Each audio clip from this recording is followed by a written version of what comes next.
mistake, launching a brutal, devastating and illegal war against Ukraine. Since then, thousands of Ukrainian soldiers and civilians have been killed and wounded. The lives of millions of innocent people have been shattered. Putin's attempting to eliminate Ukraine as an independent nation. He's trying to divide the international community and also to undermine our democratic values. We cannot allow that to happen, and Putin must, of course, not succeed. Today, 26 countries, as well as the European Union, have met here in Copenhagen and have sent a clear signal. Ukraine's fight is our fight. We stand together, and we stand with Ukraine. We condemn Russia's brutal attack in the strongest possible way, and we will continue to assist Ukraine in its military needs. Today's conference has been about more than just words. Concretely, we have discussed 4 things. How can we secure funding for continued arms productions to Ukraine in the medium and long term? How can we increase arms productions aimed for Ukraine? How can we increase training of Ukrainian soldiers? And how can we move forward when it comes to demining in Ukraine? There's a need for artillery, missiles, and also ammunition. In total, participants today have committed more than 1.5 billion euros to the table for Ukraine. The United Kingdom is setting up a fund in order to gather financing for increased productions of weapons. But money alone will not do the trick, as you say. We need increased productions. I'm grateful to Poland, Slovakia, and the Czech Republic, who have today signaled willingness to expand productions of artillery systems, ammunition, and other equipments. We have also discussed training of Ukrainian soldiers. A number of countries, including Denmark, have today committed to supporting the British-led Operation Interflex that trains Ukrainian recruits in the UK. Finally, we have discussed support for Ukraine in the area of demining. Iceland has taken the leading role in coordinating a concept for demining training mission for Ukraine. And let me thank all the countries, all the participating nations that have been here in Copenhagen today for this conference, and especially for, of course, their strong support. Your participation here today have shown that we strongly support Ukraine, not only now, but also in the future, because their fight is our fight. With these words, I will now pass the word to Alexei Resnikov, and afterwards Ben Wallace. Alexei, the floor is yours. Thank you, Morten. My emotions or my conclusion. I am satisfied with the conference and with the results. A lot of information is classified, so I cannot discuss it openly, but we reached clear initiatives and commitments on demining. We agreed upon long-term and mid-term activity. These terms are also related to armaments production, and I am glad that we all have common sense that there is no time for fatigue. That is marathon. For marathon, you need energy, and frankly speaking, the main energy in this case is money. Our partners know that we need funding, and they articulated readiness to support us financially. To finalize, I would say that light will drive out darkness. And again, I would like to say thank you for leadership, to Morten and to Ben, and for all colleagues who were here and were in this chamber. It's very symbolic. We're also in a special chamber. So I'm looking forward with the optimist, and we will prevail the enemy, and you will see the liberated, very, very, very good country which is called Ukraine. Thank you. Slava Ukraini. Thank you very much. Ben? Thank you, Morten. Thank you, Alexei. Thank you for hosting us here in Denmark, and it's another great success of the international community coming together to demonstrate, at the very least, that our appetite is not diminished, our appetite is increasing towards helping Ukraine. President Putin would have gambled that come August, come a few months in, we would have all got bored of the conflict and the international community would have gone off in different directions. Well, today is proof of the opposite. We have come out of this meeting with more pledges of finance, more pledges of training, and more pledges of military aid, all designed to help Ukraine win, to help Ukraine stand up for its sovereignty, and indeed to ensure that President Putin's ambitions fail in Ukraine, as they rightly should. I think it's incredibly important that people understand that the fighting is still going on, and it is still seeing the loss of life of both innocent civilians and indeed military personnel of the Ukrainian armed forces, all of whom are fighting bravely on a day-to-day basis. But it is also the case that Russia are starting to fail in many areas. They have failed so far and are unlikely to ever succeed in occupying Ukraine. Their invasion has faltered and constantly been remodified to the extent they are really only focusing in parts of the south and in the east, a long, long way away from their 3-day so-called special operation. 3 days are now over 150 days and nearly 6 months in, with huge significant losses of both equipment and indeed Russian personnel. Not a surprise, President Putin was warned by friends and adversaries alike, from presidents and prime ministers, not to do this unwise and illegal thing. He's ignored it, and we're here today to show that 6 months on, we're still as determined as an international community to stand up to him and to stand up to the threat and to help Ukraine re-establish its sovereign territory. Thank you. Thank you very much, Ben. Now for some questions. Yes, Danish TV2.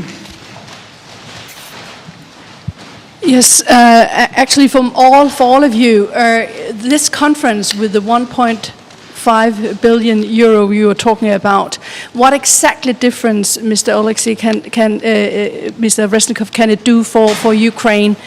And you also asked for actually fire aircrafts earlier today. You haven't got that, so how is your satisfaction all in all? And for the two other gentlemen, you know, what exactly difference can this fund do for Ukraine? We made presentation for our colleagues with our requests. They know the list of our requests, so it will be circulated among our partners, and they will decide who is ready to deliver it to Ukraine using this money. Sorry, without details. In operational meaning. Yeah. But only today, 1.5 billion euros. A number of countries have also signaled a willingness to support. They'll have to go back home to discuss with their parliaments, of course, and we will have a follow-up meeting in September, a follow-up meeting via VTC, and by then we'll be I'm sure we'll see more contributions, and I'm sure that we'll see a much more concrete way when it comes to productions of different types of weapons. And I must say the British fund has really moved this process forward here. It's a huge initiative, likewise the training initiative that UK is now also funding. So Ben, I think you can say a little bit about the difference that the fund actually can do when it comes to direct buying of weapons and productions of weapons. So first of all, the fund started way back when Australia and Canada actually rang up and said, we'd like to help, but we're a long way away. If we give you some money, can you purchase some stuff? That's how it started. When I met with Morton early on when he started in his job, he said, look, why don't we expand it and have a conference here? So it is an international fund now. We have contributions from Norway, we have contributions from Denmark, we have contributions from across the piece that are approaching today, alone in that fund, nearly €500 million. We've put in £250 million or 300 million euros into that pot. And the difference between this pot, this international fund, and the European fund is a sort of old for new reimbursement fund, so that if a country gifts its tanks, it can seek through the EU to be reimbursed, so it can buy tanks to replace it, etc. This is really about recognizing where we are in the cycle of support. All of us have, at the beginning of this, went back to our militaries and said, what have you got in the cupboard? What can we donate? What have you got in reserves? As we get towards the end of those capabilities, now is the time that we will have to start basically buying from third countries, or indeed placing orders in factories to increase ammo supply to Ukraine. So, for example, the Ukrainians are using 155 millimeter artillery. We've gifted tens of thousands of shells, but in the next few months and years they'll need many more. So this fund allows us to effectively together, and Denmark will be on it with us as one of the governors of the fund to make sure that we're all purchasing it in accordance with Ukraine's need, and we'll be able to go and buy from wherever they are capacity. And I think that's the difference. One is it won't be as bureaucratic, and it'll be very much sort of used that way. And I think we've got a number of other countries who've said that they are looking or going to commit to put some more money in there. We've had money from, I think, Canada and Australia as well. So it's definitely international, and I think it's going to really help target where Ukraine needs it. Because all of us have stock issues. It's not I've gifted 5,500 NLAWs anti-tank weapons to Ukraine. Today I've announced we've doubled our GMLRS, our M270s, which is the British sort of HIMARS system, plus the similar HIMARS missiles to Ukraine. So that's a doubling today of hardware in that very key strategic sort of capability, and we'll continue to do that. But where we don't have it, we'll go and find it. Okay, Danish TV 1, actually. Yes, Mr. Resnikov, do you feel that after today's contributions, you have the military weapons, you have the military tools enough to make this counteroffensive and push Russian soldiers out? I would say that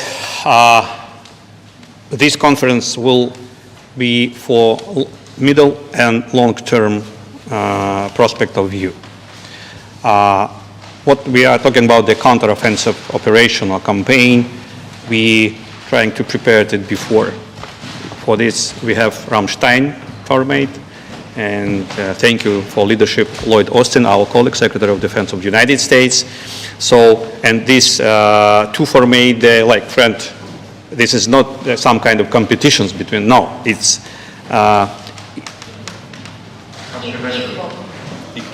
equal. And also, I have a question for Bødskov and Mr. Ben Wallace. Regarding the training of the soldiers, we've heard that the goal is 10,000 soldiers before October. Will this mean that you are now able to train more? I think we're committed now to really go beyond that. We're going to train more and for longer. So as long as Ukraine needs our support in that training, and depending on the specialty. But we're also now joined by some countries that have already been doing it, like Latvia. They've been engaged. The Dutch have already been engaged with the Germans in Germany previously, and there's a lot more to go. I mean, what we've got today is a confirmation, and in the lead up to this, we have Sweden putting in a significant number of troops. Norway announced at the event today they will put some in. We've got obviously Denmark sending 130. We've got Finland sending. We've got an awful lot of Vikings now in England. It didn't bode well a few hundred years ago when that happened. It's sort of repeat now. So most of the training mission seems to be Nordic. We're joined by obviously the Dutch and the Canadians as well. So we can do more, but we're also keen to make sure it's not just done in the UK. Many of the countries, Slovakia, Poland, Latvia, have been very, very generous even before this event in offering both space and expertise. And right across the international community, specialist training has been ongoing for some months. And I think it's fair to say that the conference also today have shown a willingness to support the ambitious British project. As Ben rightly said, a number of countries are willing to support with trainers, and Alexei and the Ukrainians will need that in the future. So we'll work with that too, of course. Yes, the BBC, I guess it is. Thank you very much. If I could ask you first, Minister, just to be clear, this 1.5 billion, is that new money pledged today, or is that previous pledges included? And then on specific commitments, you've announced that you're sending 130 troops to help train Ukrainian forces, extra money to buy weapons. The UK is sending 3 additional MLRSs to Ukraine. Is there anything more concrete that you have come out of this conference with? For Defence Secretary Ben Wallace, you kind of blamed the media for talking about fatigue and tiredness about the war. Isn't there a political reality that the longer this war goes on, the harder it will be to supply Ukraine with weapons, and the political will might not be there? So rather than blame the media, I'm asking you about, isn't it a real political issue for you? And then finally, Minister Reznikov, you specifically set out at the beginning of this conference, you wanted more air defence systems. Did you get them? You wanted capabilities to defend the border with Belarus. Did you get them? You wanted to counter Russia's threat of anti-access area denial. I think I'm right there. Did you get them? And then my last question to you, Minister, is does the Ukrainian Armed Forces have any weapons capable, theoretically, of hitting Crimea? Thank you. A lot of questions from the BBC. I will start. A lot came out of the conference today, actually. All the participating nation here pledged for support for training activities, demining activities, some with concrete donations. The 1.5 billion euros was brought to the table today. It's money that will be used in 2022, this year and next year. The Danish contribution, you've heard about that already. Others have brought money likewise to the table today. So no doubt about that. I'm sure when we have the follow-up meeting in September, more money will come to help our good friend Alexei here. And a number of other initiatives and paths have been drawn today. So we'll work with demining activities, training activities, and we'll work with concrete productions of new artillery, for example, so that we can help, as Alexei rightly said, the Ukrainian fight in the future. These are production lines that will be open when we find the finances for them, so that we can help the Ukrainian in their fight against the Russian invaders also in the future. And I think it's important to divide the Ramstein Forum, that's very concrete, actual, now and here donations from this. This is midterm and long-term financing of weapons productions that has to be open. And we have to find finance for that, and some have brought something to the table today. And I think 1.5 billion euro is actually a lot, and I'm sure more will come when we have the follow-up meeting in the mid of September.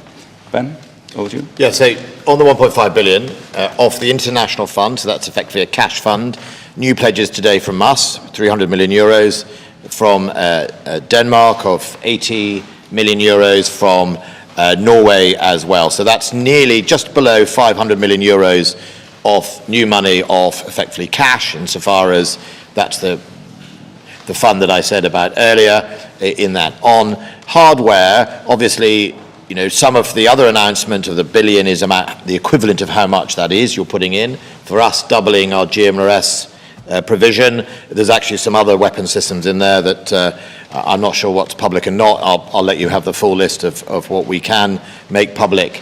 And, you know, this is also an ongoing and enduring thing. One of the reasons these conferences are important is to get people in the room and convert their pledges into something solid, and I think it's really very important that we can do that. Look, and on the subject of fatigue, it's not quite blaming the media, but I don't choose the running order of the BBC website. You know, when Ukraine drops down the websites of the media and you put Celebrity Love Island or whatever it is at number 1 or number 2 or number 3 or you know, whoever, you know, whichever member of the royal family fell over that day, you know, that's not my decision, right? That's the media. And my point is, if you look at the actions of the international community The actions of the international community on Ukraine are still on an upward trajectory. There is no fatigue on the actions. We started off with basic handheld weapons and debates about whether or not training people would be provocative. 6 months later, we're into discussions about how many helicopters the international community has provided, how many fixed-wing aircraft the international community has provided, how many GMLRS and HIMARS. So if you judge us by our actions as the international community, the appetite is still upwards, not downwards. If there was fatigue, Jonathan, I'd expect it to be dipping. This conference showed the opposite. I'd just like to say that we have invested heavily in its coverage of Ukraine. I know it has, but there's a lot of questions here you can handle. you and I will when have a come go at the back. website later. Alexei Reznikov, the floor is yours. When was the first Rammstein? The keywords were transition and time. Second Rammstein, the keywords was organic units. Next Rammstein, operational approach for equipment for armed forces of Ukraine. Mission operational approach. So, for example, you see there some activities with the grain in the Black Sea. It means that we have something for mission operational approach. You saw liberated Snake Island. Then Russian make like gesture of goodwill. But so we use something to liberate Snake Island. And after that we can make a path alongside the seashore with the ships, with the grain to the Bosphorus. And on this conference, we discussed not new weaponry, because the new weaponry, it's a Rammstein platform, or bilateral communication between me and my colleagues ministers. Here, we discussed how to make it sustainable, how to continue support Ukraine, because the warehouses or storage is not unless in every country. For example, Minister of Defense of Germany in one interview told that in Bundeswehr they have not a lot of weaponry to give to Ukraine because they're also thinking about their safety. That's why we need to continue communicate, okay, we need to invest money to production, for example, in our country, Slovakia, Czech Republic, or Latvia, or Litva, and to extend their capacity to produce more Amos 155, more rockets for MLRS or M270, etc., etc. Or, you know, the last packages from the United States with the NASAMS, it's air defense systems. For them, we need rockets. So we need to produce it and buy it. It's a little bit different. And second question, as I mentioned, Snake Island, probably you remember the breaking the rules of smoking on the warship Moskva. After that, she became the very popular dive site from future days, dive spot in the Black Sea. So I would say that it depends on the distance from what place we will hit them, the military objects. It depends on the place when you will hit it. It depends on their range capability. Yes, we go to the Independent, I think it is. Or what? The Telegraph. The Telegraph, sorry. This is Telegraph, thank I've you. seen you a number of times. Dominic the Nicholson, Telegraph, thank you. The floor is yours. Mr. Reznikov, does the training of Ukrainian forces in Britain and other locations across Europe make those training areas and training staff legitimate targets for Russia? And if I may ask the Foreign Affairs Minister of Iceland, if you're leading on the demining role, will you be putting troops into Ukraine, and does that not run the risk of drawing NATO into direct confrontation with Russia? Thank you. Ladies first. Yep. Thank you. Well, I can answer that question very briefly. We would not, and actually we couldn't, because we don't have any troops. We're the only member of NATO that doesn't have any army, so we don't have any troops. But we will be, this whole project is about cooperation. So it's both regarding material and training. And the idea is to train trainers. So we will start small and we can scale it up. And we know that the demining project is a huge project, and it's going to take time, and it's both on land and it's at sea.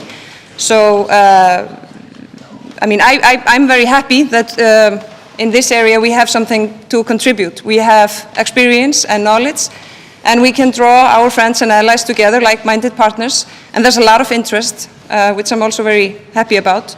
So this does not mean that any direct, in the conflict, but this is one of the key priorities to really be able to say we're going to rebuild together Ukraine, and that is not possible without this project. So it's a real, privilege and an honor to have a role in that regard. We have time for one more question because people have. Sorry. I cannot see any risks for Great Britain or our partners countries with their training polygons because, for example, in friendly countries near the Ukraine, we have a little bit more important facilities like hub for weaponry, and so they didn't get them, they didn't hit them. So it's madness to starting the next stage of the Third World War from the Russian side. So I'm sure not. If I make one sentence. Yes, of course. Just you use the word, will they not be a legitimate targets? There are no legitimate targets in Ukraine for Russians. That we must remember. Yeah. That's very important. Okay, last question. From Reuters. Question for Mr. Wallace and Mr. Resnikov, please. Any fresh assessment of the damage to the Russian airbase in Saki, Crimea, particularly how many planes were damaged, and more importantly, what caused these explosions? And secondly, to Mr. Busko, how many countries pledged these 1.5 billion euros today, and how many more countries could contribute more if they get it through Parliament? Thank you. Very shortly, unfortunately, we were without our iPhones and devices because it was classified meeting, so I cannot to check my emails and post box. I will check it and I'll see the satellite screens and I will know about the damages. If I reference open source OSINT, so observational intelligence, it shows a satellite image from today or yesterday, last night, that shows significant damage to the squadron of, I think, their maritime Russian aircraft there, in the portion of sort of double figures, 10 or 11 planes lost. But that is unconfirmed by my own sources. That's only what is there in open source. I should think those explosions were particularly huge and would have had a big effect on anything within its proximity to it, is what I would say. But I think all these things, time produces the evidence, and we'll see as it develops in the next few days. Every country participating here today came to Copenhagen because they want to contribute to the fight that Ukrainians are now having against the Russian invaders. And every country actually came up with very clear signal that they want to participate more, they want to contribute more. And when we have the follow-up meeting in September, I'm sure the number would grow, even the money will grow, the number of trainers sent to the UK will grow, and the number of common initiatives when it comes to demining will grow. So it's not a lack of commitment or initiatives or anything like that. Today have shown that we stand together with Oleksiy and the Ukrainian in their fight. The commitments towards money, trainers, and demining activities have been really strong. And that has been the good about the conference here in Copenhagen. So that will be my answer. Thank you very much, everybody, for coming. Have a good warm day here in Copenhagen.